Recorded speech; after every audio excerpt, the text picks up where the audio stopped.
শরীয়তপুরে নড়িয়া উপজেলায় নিরাপদ খাদ্য আইনে অভিযান পরিচালনা করেছে ভ্রাম্যমাণ আদালত।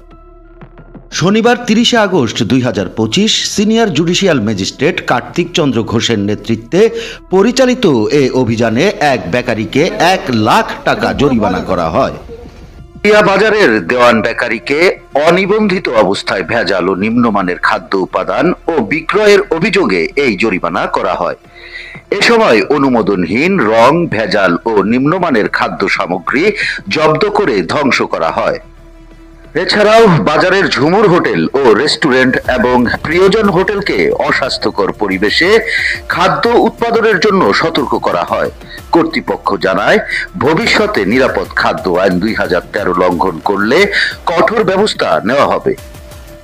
অভিযানে জেলা নিরাপদ খাদ্য কর্মকর্তা সুব্রত ভট্টাচার্য, জেলা স্যানিটারি ইন্সপেক্টর আবুল হোসেন, উপজেলা নিরাপদ খাদ্য পরিদর্শক গোলাম সাকলাইট সহ পুলিশ ও র্যাবের সদস্যরা অংশ নেন।